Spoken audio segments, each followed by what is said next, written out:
नमस्कार, देश न्यूज देख रहे हैं आप और मैं हूं आपके साथ दामिनी। बुलेटिन की शुरुआत करेंगे, उससे पहले नजर डालते हैं कुछ हेडलाइंस पर। इजराइल बोला, गाजा पहले बंधकों को छोड़े फिर बिजली पानी देंगे। जंग लड़ने के लिए विदेशों से लौट रहे इजरायली आज वापस लाए जाएंगे 230 भारतीय। ईसीआई ने तेलंगाना में अधिकारियों का ट्रांसफर किया। लापरवाही के चलते निर्णय, चुनाव पूरे होने तक कोई पदभार नहीं।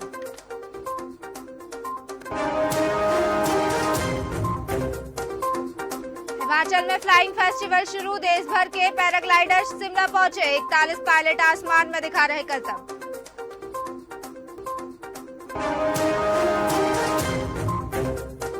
प्रियंका गांधी पहुंची मंडला, बोली 225 महीनों की सरकार में 250 घोटाले। मध्य प्रदेश में आदिवासियों पर अत्याचार का कोई मुकाबला नहीं।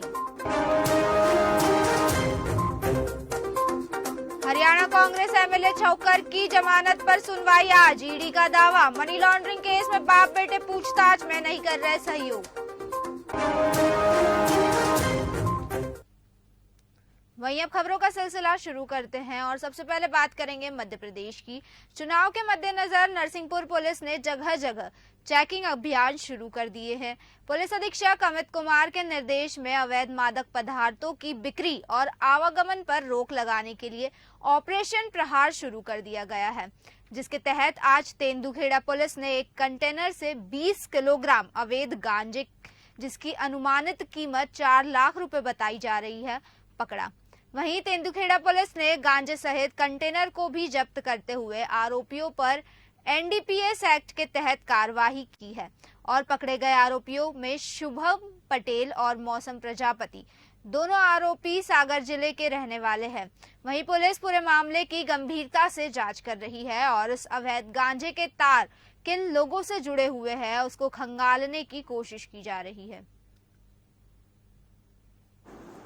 कल 11 तारीख को तेंदुखेड़ा पुलिस को मुखबिर से सूचना मिली कि एक कंटेनर में, जो कि नागपुर की ओर से आ रहा है, उसमें 20 किलोग्राम गांजा परिवहन किया जाए। इन दोनों से पूछताछ कर तलाशी ली गई, जिसमें 20 किलोग्राम गांजा पाया गया। अवैध मादक पदार्थ की जब्ती की कार्रवाई और पूछताछ की गई है, जिसमें इनके द्वारा बताया गया है कि नागपुर में किसी व्यक्ति ने इन्हें ये गांजा दिया था। उसकी कुछ डिटेल प्राप्त हुई है। नागपुर का जो सोर्स है उस पर काम चल रहा है। उत्तराखंड के नैनीताल में सार्वजनिक दुर्गा पूजा कमेटी की ओर से एक फैसला लिया गया है। इस फैसले का मकसद देवभूमि उत्तराखंड की लोक संस्कृति और परंपराओं को जीवंत बनाए रखना है, जिसके तहत कमेटी महोत्सव के दौरान झोड़ा प्रतियोगिता आयोजित करेगी। वहीं सार्वजनिक दुर्गा पूजा कमेटी के उपाध्यक्ष त्रिभुवन सिंह फर्तियाल ने पत्रकार वार्ता में बताया कि इसमें प्रथम आने वाली टीम को 11,000 रुपए, द्वितीय आने वाली टीम को 7,500 रुपए और तृतीय पुरस्कार 5,100 रुपए दिए जाएंगे।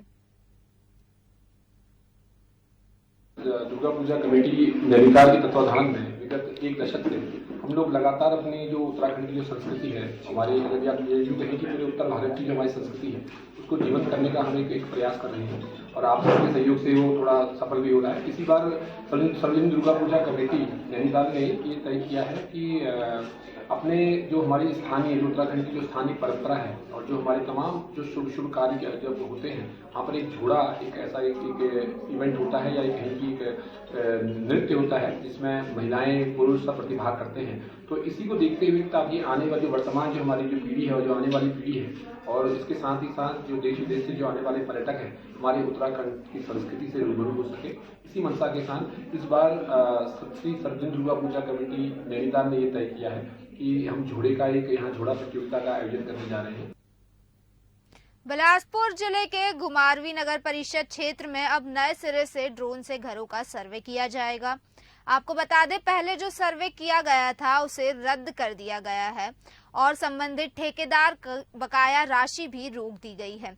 दरअसल पहले एक निजी एजेंसी से सर्वे करवाया गया था, पर यह सर्वे संबंधित विभाग निदेशालय शिमला में हुई बैठक में रद्द कर दिया गया है। वहीं नगर परिषद क्षेत्र के 7 वार्डों में यह सर्वे सरकारी एजेंसी के माध्यम से होगा, जो नगर परिषद कर्मचारी और स्थानीय पार्षद की निगरानी में किया जाएगा। बता दें, जब ये सर्वे ड्रोन से किया जाएगा तो उससे नगर परिषद की आमदनी में भी इजाफा होगा और साथ ही साथ भाई भतीजावाद भी खत्म होगा। जो सर्वे की बात चल रही थी, हमने पीछे कुछ एक एजेंसी हायर की थी, उससे हमने सर्वे करवाया था, मगर किन्हीं कारणों रद्द कर दिया गया है। और सरकार ने आदेश दिए हैं कि जो भी सरकार ने जिसको एजेंसी को ऑथराइज किया है, उससे हम पूरे शहर का ड्रोन से जीआई सर्वे करवाएंगे।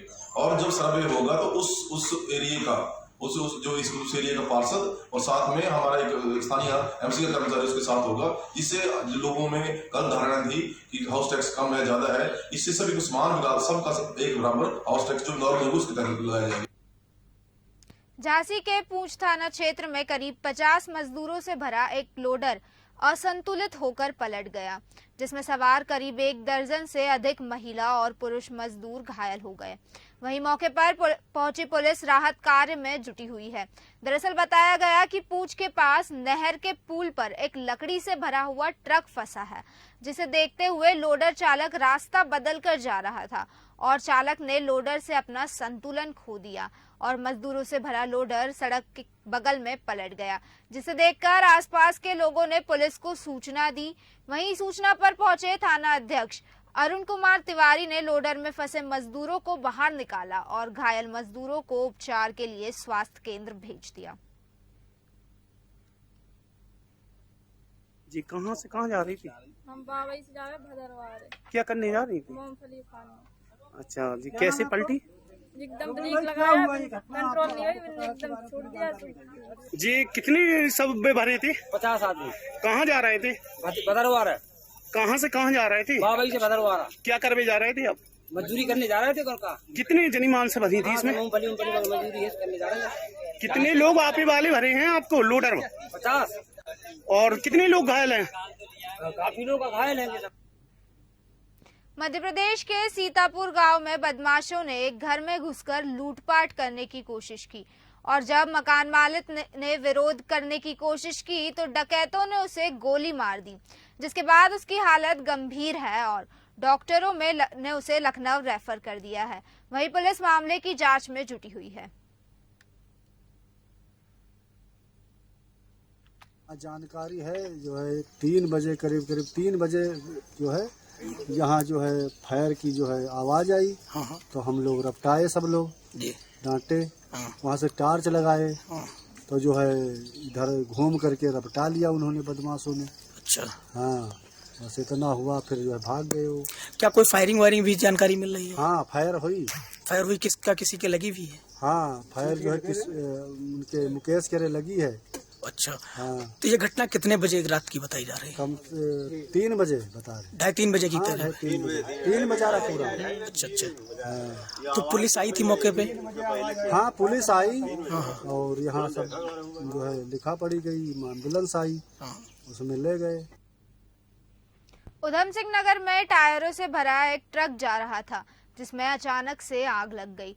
ट्रक में जैसे ही धुआं निकला हुआ देखा तो तभी से ट्रक चालक और परिचालक ने अपनी जान कूदकर बचाई। वहीं चलते ट्रक में अचानक आग लगने से अफरा तफरी का माहौल पैदा हो गया, जिसके बाद मौके पर मौजूद लोगों ने तत्काल 112 पर कॉल किया और इस मौके पर गदरपुर पुलिस, एनडीआरएफ और फायर ब्रिगेड कर्मचारियों ने आग को बुझाने का प्रयास किया और कड़ी मशक्कत के बाद आग पर काबू पा लिया गया, लेकिन टायरों को नहीं बचा पाए, जिसके चलते करोड़ों रुपए का नुकसान हो गया।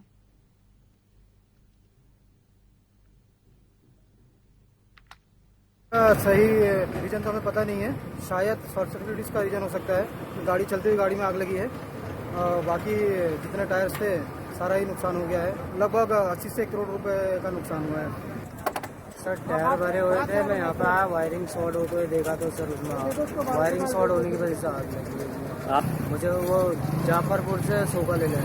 देखिए, हमें 112 के माध्यम से सूचना प्राप्त हुई थी कि तो एक ट्रक था जिसमें से टायर लोड थे, वो गदरपुर होते हुए गुजर रहा था। वो कहाँ से लोड हुआ, किस तरफ जा रहा था, उसकी एग्जैक्ट इन्फॉर्मेशन अभी हमारे पास नहीं है, क्योंकि जो ट्रक का ड्राइवर है और जो ट्रक के ओनर्स है वो मौके पे मौजूद नहीं है।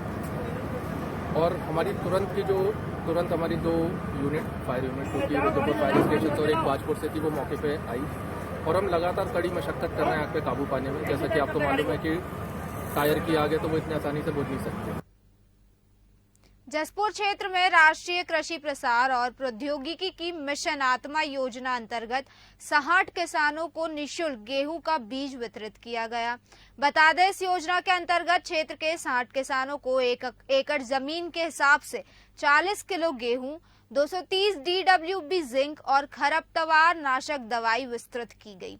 वहीं सहायक कृषि अधिकारी और अध्यक्ष महोदय ने बताया कि समय समय पर इस तरह की योजनाएं कृषि विभाग में आती रहती है और वे समय समय पर किसानों को इसकी सूचना देते रहते हैं। मैं सहायक कृषि अधिकारी वर्ग 2 अहमदनगर और भरतपुर नया पंचायत।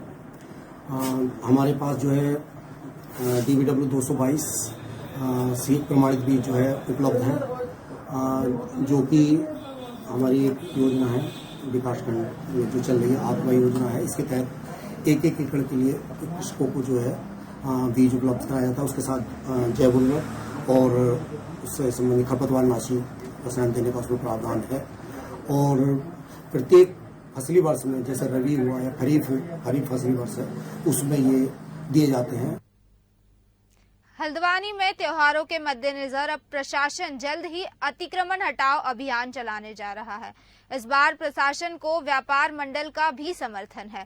आपको बता दें, व्यापारियों ने सिटी मजिस्ट्रेट से मिलकर नवरात्रि से ही अतिक्रमण को लेकर अभियान चलाने की मांग की है।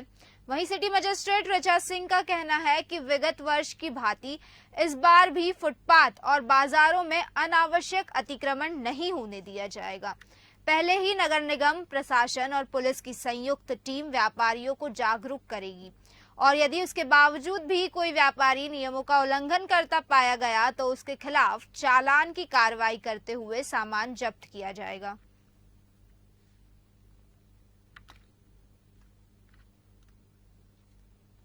देखिए, जैसे ही त्योहार का सीजन शुरू होता है, जो हल्द्वानी के हमारा ये सदर बाजार और यहाँ के अन्य बाजार हैं, उसमें बाहर के लोग अपने खील खिलौने हो गए या मूर्ति की दुकान हो गई है, उनको आगे की तरफ लगाते हैं, जिसमें पूर्व में भी पिछले साल भी इसमें कार्रवाई की गई थी। उनको सड़क खाली कराया गया था। अभी इन्होंने पूर्व में ही ज्ञापन दिया है और ये एक अच्छी पहल इन्होंने करी है कि इन्होंने खुद कहा है कि आप इस अभियान को चलाएं, इसमें हम आपका साथ देंगे। तो इसमें मैंने जो बाहर से लोग आ रहे हैं यहाँ दुकान लगाने के लिए, उसको सत्यापन के लिए इसमें पुलिस के लिए पत्राचार किया जा रहा है, उनको निर्देशित किया गया है। हमारी सिटी मजिस्ट्रेट महोदया बहुत ज्यादा एक्टिव है।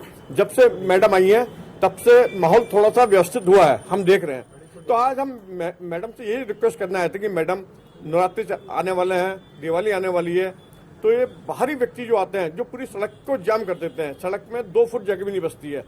ये हाल हो जाता है कि ग्रह का जेब काटते हैं, चेन खींचते हैं।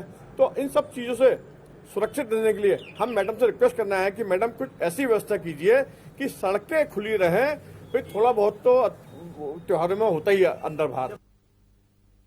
सहारनपुर में आजाद समाज पार्टी और भीम आर्मी प्रमुख चंद्रशेखर आजाद ने कुछ दिन पहले मदरसे के मुफ्ती मौलाना शहीद की हुई मृत्यु पर दुख जताया था। इस दौरान चंद्रशेखर आजाद ने मदरसे की लाइब्रेरी में रखी हाथ से लिखी सालों पुरानी वेद पुराण और भागवत गीता कुरान को भी देखा था। इस दौरान उन्होंने उलेमाओं और छात्रों से बातचीत भी की। वहीं लोकसभा चुनाव पर पूछे गए सवाल पर आजाद समाज पार्टी के संस्थापक चंद्रशेखर आजाद ने कहा कि वो मध्य प्रदेश, छत्तीसगढ़ और राजस्थान से चुनाव लड़ेंगे। वहीं दबे कुचले लोगों की आवाज बनेंगे, उनकी ताकत बनेंगे। साथ ही सरकार पर निशाना साधते हुए उन्होंने कहा कि जातिवाद को लेकर नफरत फैलाई जा रही है। मदरसा दारुल उलूम जो है मजाहिर उलूम, इसका एक बहुत बड़ा योगदान है जंग आज़ादी। जब 1857 गदर स्टार्ट हुआ, उसके बाद भी बहुत सारी तारीखें यहाँ चली। और मेरा जो आने का विशेष उद्देश्य ये है कि यहाँ जो एक हमारे बहुत बड़े आलिम जिन्होंने बहुत लंबे समय तक यहाँ काम किया, लोगों की खिदमत की, लोगों को रास्ते दिखाए, मौलाना शाहिद अलसनी साहब, उनका इंतकाल हो गया 7 तारीख में। मेरा उनसे बड़ा प्रेम था। कई बार मुश्किलों में उन्होंने मुझे जो है ना रास्ता दिखाने का काम किया। जब उनका इंतकाल हुआ मैं नहीं पहुंच पाया राजस्थान में यात्रा होने के कारण। मैं अपने परिवार में दुख व्यक्त करने और कुदरत से प्रार्थना करने की वो इस दुख को सह के उनके साथ ही आगे बढ़े और अपने जो काम है अपने लक्ष्य पर डटे रहे, अपनी जिम्मेदारी से उस काम को करें जो इस लक्ष्य था, मजारुल उल्म का जो लक्ष्य था उसको आगे बढ़ाएं, शिक्षा का और लोगों को संगठित करके जो है ना अपने हकों के अधिकारों के लिए खड़ा करने का। खबर नैनीताल से है, जहां पिछले दिनों वीर भट्टी में पकड़े गए अवैध मदरसे में पुलिस ने मुकदमा दर्ज कर मदरसा संचालक को गिरफ्तार कर लिया है। वहीं एसएसपी प्रहलाद नारायण मीणा का कहना है कि मदरसा संचालक के खिलाफ बच्चों ने कुछ शिकायतें भी की है, जिसके बाद पुलिस ने मामले की जांच कर मदरसा संचालक को गिरफ्तार किया है। वहीं दूसरी तरफ आतंकियों के हल्द्वानी से लिंक की घटनाओं का खंडन करते हुए एसएसपी ने कहा कि आतंकियों का हल्द्वानी मामले में कोई सच्चाई नहीं है और ये सब अफवाहें हैं।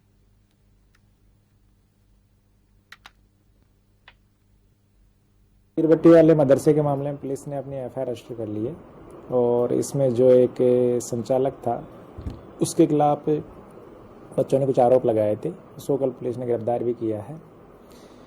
इसमें पुलिस अपनी कार्रवाई कर रही है। बाकी जो आतंकी घटनाओं वाली सूचनाएं आ रही है उसमें कोई सच्चाई नहीं है।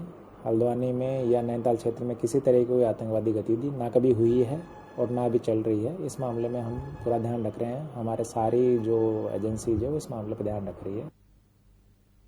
उत्तर प्रदेश के हरदोई में आवारा सांडों के बीच सड़क पर तांडव देखने को मिला, जिसका एक वीडियो भी सामने आया है।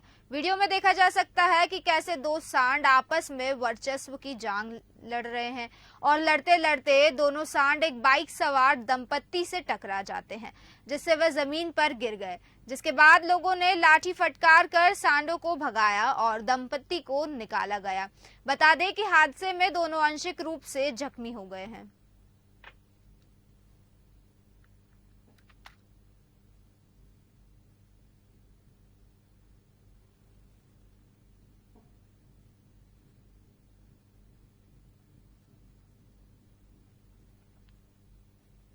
पालतू जानवरों का इंसानों के प्रति स्नेह तो अक्सर देखा जाता है, लेकिन 2 वक्त की रोटी देने वाले व्यक्ति से एक बंदर का लगाव इतना बढ़ गया कि उनके निधन के बाद भी वे गमगीन रहा। आपको बता दें कि अमरोहा में रामकुंवर सिंह के पास बीते 2 महीने से एक बंदर आकर बैठ जाता था। रामकुंवर सिंह उसे खाने के लिए रोटी दे देते थे। अब अचानक रामकुंवर का निधन हो गया है।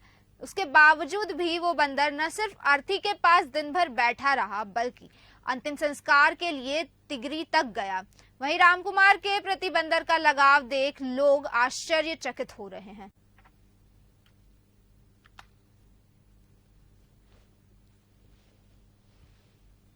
जाटक कॉलोनी की घटना है। हमारे पिताजी एक्सपायर हुए थे रामकुमार जाटक कॉलोनी से। तो इस बीच जैसे पिंड बदले जाते हैं, वहाँ पर बंदर आया चल के और बंदर ने उनका मुंह घेर कर देखा, फिर उनके पैरों पर चढ़ के ऊपर डीसीएम के ऊपर तिगरी को गया गंगा धाम और वहाँ पर चिता पर जैसे रखते हैं तो उसने चुम्मी ली, फिर अलग छूट गया वो, फिर घर तक वापसी आया हमारे साथ में चलकर। फिलहाल के बुलेटिन में बस इतना ही। बने रहिए देश न्यूज के साथ। नमस्कार।